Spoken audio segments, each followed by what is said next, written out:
Okay, so as we kind of hinted there in our introduction, the article starts by saying these days, capsule hotels are becoming more and more popular. Interesting, yeah. For example, a large number of them, it says, have opened across Asia. That's not too surprising, but also Europe and the Americas. So Japan is not at all the only place where you can find them. Okay, now instead of the white-collar workers they were originally designed for... The Japanese salaryman, yes, these working guys, office guys. Yeah. Instead of those guys, they, meaning the hotels, are now usually filled with international travelers. So it's, that'd be great for a backpacker because they're cheaper and they can save money. Exactly. Now we mentioned travelers there. Traveler is spelled T-R-A-V-E-L-E-R. Traveler, and that is a person who is currently traveling. We can also use the word to describe someone who travels a great deal. Someone could be saying, oh, he's a traveler, he's always going somewhere. Or you could just be, I'm a traveler, I'm on my way from A to B.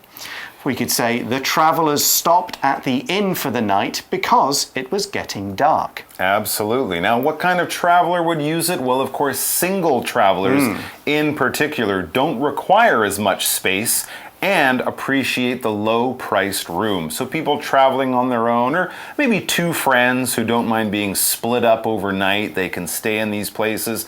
A lot of people don't stay in their hotel rooms very much, so they don't need the television or the table and the desk and the chairs and all that stuff. Just a bed to sleep on, somewhere to put your things. That's enough for many travelers. So in that last sentence, we saw the phrase in particular, and that means especially or more than others. So single travelers, more than family travelers or couples, they're the people who want these hotels. It's they who enjoy them in particular.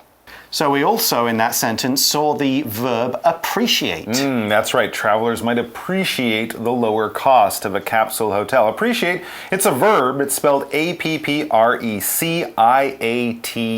Appreciate. When you appreciate something, you like something, maybe it's special, or you might also feel grateful. You might feel thankful for something. For example, if it's your parents' birthday, you might tell them how much you appreciate all of the things that they do for you. That's why we have Mother's Day or something like that, to show how much we appreciate our moms. We know what they do for us and we want to thank them and honor them and recognize that special thing in the same way a traveler would recognize or appreciate that they're saving money in a capsule hotel. For example, I appreciate the way this coffee shop doesn't play its music too loud. It's a great place for reading. I like that about it, and I've noticed it. Okay, the article goes on to say, what's more, they, this is the travelers now, they have chances to meet other guests in the hotel's shared areas beyond the sleeping pods. So, of course, they'll have their little pod room to sleep in, but they will be using the same lounges, those bathrooms, and all those other features, so they'll meet people, chat, share stories, have fun together. That's right, and single travelers often do that, right? You can make friends and travel for a few days, or at least visit the same places if you learn that they're interested in the things you're interested too. Well, this increasing recognition for this special type of hotel has even provided business opportunities for others. So it's not just the hotel owners who are making money off capsule hotels. There's other people who've started to get involved with it. Okay, there we use the word recognition, and here recognition is similar to that verb appreciate we just used. Recognition in this case means the appreciation of something. It can also mean the public knowledge of something. It's generally recognized and appreciated. This is a thing, this is a good thing. We all recognize that. Here's one person who is recognizing it. This is Hong Konger Sandy Wong. Okay, so the article says, Hong Konger Sandy Wong responded to the rising cost of his city's apartments by opening pod hotels. Okay, so that was about a Hong Konger, which is just a casual name for a person from Hong Kong. Oh, okay, like Bruce Lee. He was a Hong Konger. There you go. And respond, this verb is spelled R-E-S-P-O-N-D, as I mentioned. Yes, it's a verb. To respond is basically to answer. If someone asks you a question or says something to you, and then you say something back, you respond. But we can also use it for an action that leads to another action. If someone throws a ball at me, I might respond by putting my hands up to protect myself. Or catch it. Or catch it too, absolutely. That is how I respond. But the response is the B after the A happens. So for example, a business will open and other business people will respond or will next move or next take action to add another business that can make everything even better and make everyone some money. For example, the government doesn't know how to respond to the rising crime rate. There's more crime, but the government doesn't know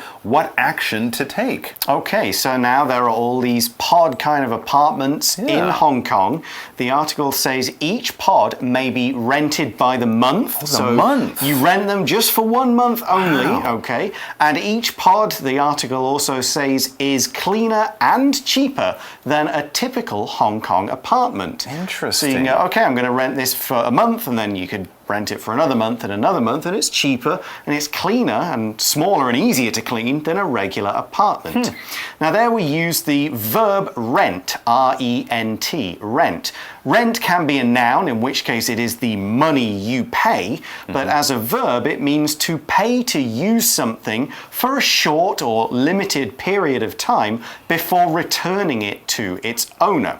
For example, you might think, we want to go around Taiwan, so we are planning to rent a car and drive all around Taiwan. Oh, okay. So these pod apartments are cheaper than a typical Hong Kong apartment. Right. What about that word typical? Typical is a great adjective, T-Y-P-I-C-A-L. Typical is very, very similar to normal, average, usual. The kind of thing that you expect is typical. For example, in August in Taiwan, the typical weather is very hot and very sunny. If it snowed in August, that would be really strange. That would not be typical. No, typical is what you expect to find. So of course, Hong Kong has some really expensive apartments. You might find something really cheap, but the average or the typical Hong Kong apartment is still more expensive than one of these capsule apartments. For example, typical workers in this country work for 40 hours a week. Some people a bit more, some less, but that's about average. Okay, so back to Sandy Wong, this person who is renting all of these apartments or pod apartments. Yeah. The article says so far he has rented out 51 in 6 apartment buildings. So 51 pods in 6 different buildings across the region. That means across all of Hong Kong. So he's got 51 apartments, they're spread across 61 buildings, and that's how many he's got so far. So far. Now this phrase is great when you're telling a story or talking about action that might still be going on.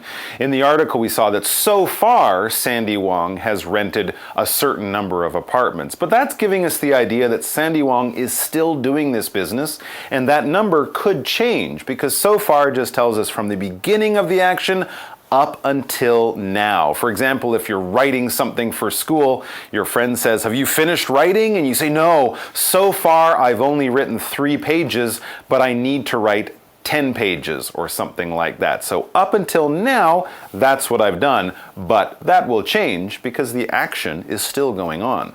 So that is how many he's got so far, these 51. But the article says, however, he's already planning to create and rent 1,000 in the next year. He's going to just keep opening them up. And as the article says, his success doesn't seem to be slowing down. It's just kind of getting better and better and more and more. He's like, people love these. There you go. People want to stay in these pods because they save money. They save on decorating. That's true. Although, I mean, you won't buy that giant TV. Yeah, you'll have to just watch it on your little iPad or something like that. There you go. And for a city like Hong Kong, where everything's close together, you can get food and stuff at any time, it kind of makes sense because a lot of people live their lives outside of their homes, right? So having a small, simple home, isn't so difficult for people. As the article concludes, it says, after all, his pods are proving that good things come in small packages. So you can have a good thing that it doesn't have to be a big box to be a good present, because a good present could come in a small box too. Yeah, this phrase, this good things come in small packages, this is kind of a popular saying or proverb. People use it. Yeah, and it's also today's shortcut for you. So we're going to watch the video to find out how and when and why we use the phrase. When we come back from that shortcut for you video, we will be discussing today's For You chat question.